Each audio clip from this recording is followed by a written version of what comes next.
Hi everyone, my name is Davika and I'm your Techie Tantrika. Hi everyone, I hope you're having an amazing week this week. So like many of us, I actually decided to procrastinate a little bit before I decided to create this video. And that included going on Facebook, going on YouTube. Don't bother checking out Resident Evil 7 Biohazard. It's just not worth it. It's definitely woken me up, so here I am making this video because I don't think I'm sleeping tonight. But I found that this video is also extremely important because I don't think people really understand the power of their minds and the power of their beliefs and their emotionality and their perspective on things. I meet so many people who feel like they have given up on love and intimacy, and the reason I became a tantric sex and self-relationship coach was because your relationship with yourself deeply affects everything else. So the people that you date, the people that you're friends with, if you're seeing very common trends in the way people are treating you or not treating you, any trends where you feel need to be fixed in your life, this is a great indication to you as to what needs to be resolved within. Our dating lives are really big litmus tests to show us what needs to change. And one of the big things that I realized when I was working on people's self-relationships was that the way they view sex and the way they grew up viewing sex plays a huge role in whether or not, for example, they're great in bed, or that they're having great sexual experiences, or that they're able to attract in a great partner. And by the way, if you are interested or considering coaching with me, you can check out my website, davika-singh.com.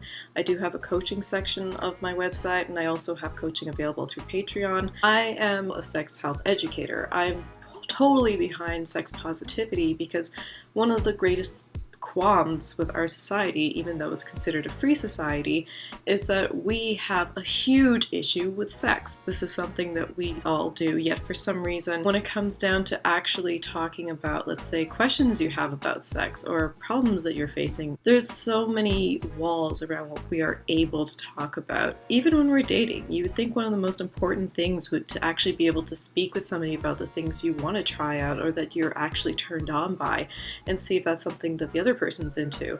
And I'm not saying that's the only thing that matters. Obviously, creating intimacy involves getting to know somebody, and I think that's important first. I speak to so many people time and time again who are in relationships where they're just like, I can't bring that up with my partner. I have to ask you why. Have you ever tried? It's important to not just your life, but the other person's life. Other things that people don't think about in our everyday life include the concept that every body is sexy, so everybody is sexy and every body is sexy. When people get really down on themselves about, let's say, not having six-pack abs, or, you know, not having blonde hair, or all these really like specific things, I ask why.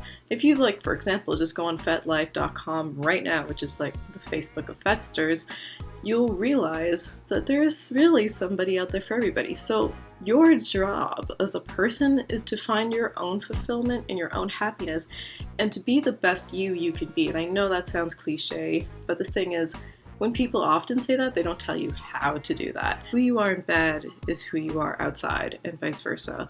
If you are not willing to nurture yourself in your everyday life and to explore and to be the fearless person that you can be, what are you bringing to your sex life? Sure, we have exclusions to this rule where some people are completely opposite in bed seemingly, but that's not the majority of us. You owe it to yourself to step up every day in your life and encompass and embody that person that you are intending to be in every facet of your life. A big part of that is challenging yourself, pushing your own limits and doing things that excite you but maybe you were too afraid to do already. Or you're just going to go through the motions of life, and it really comes down to, do you want to fully inhabit your life or do you just want to go through the motions? I realize this has been more of a talk than it has been an instructional video, of course, but I do hope that a lot of the points that I've brought across have been helpful to you. So please feel free to like this video and share it. And please remember to subscribe to the channel. I put out a new video every week, and it's always within the realm of Tantra. I take a look at sex, dating, intimacy, relationships, tech trends that affect those things, and also art, because creative energy and sexual energy are one and the same, and I really like to take a look at that relationship with the two of them. And also, what you create in your world, you will bring back, which is a really big part of this video as well. So thank you so much, everyone, and until next week, take care.